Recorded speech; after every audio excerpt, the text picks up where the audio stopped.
My job.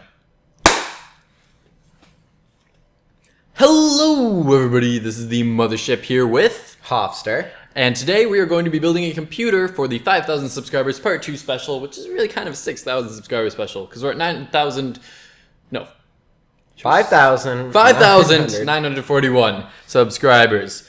So, you guys wanted to see Hoffster's face. Here's his beautiful face. We go to the same school, he lives near me, everything. We live in the Midwest of the United States of America. If you want to know where we live, he's 17, turned 17 in April. I am 16, which you know from the last part. If you didn't watch that, it's in one of the corners. It's probably not, but...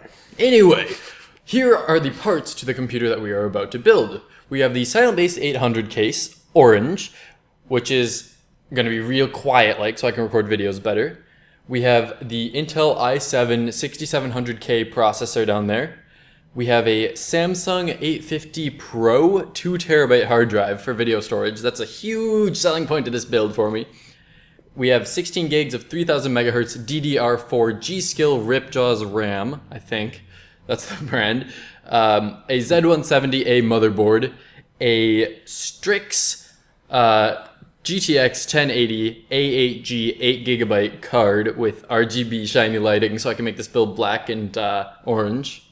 A Cryorig H5 Ultimate Cooler, and a EVGA 850 watt G2 power supply. As you see in the background, we're unboxing all of the components, starting with the case. We decided to do a time-lapse slideshow style format so that you guys can see every single step of the process that we did and see all the cool stuff we put into this computer. Now, we're building this because we really wanted to share, well, first of all, just share the computer with you guys, and also say thank you for 6,000 subscribers with a really special video. This was supposed to be a 5,000 subscriber special, but there were issues and we hit 6,000 subscribers in like a week, so it didn't get out in time. I want you guys to sit back, relax, and enjoy. It took 7 hours to build, and it took another 10 hours to put the software on it.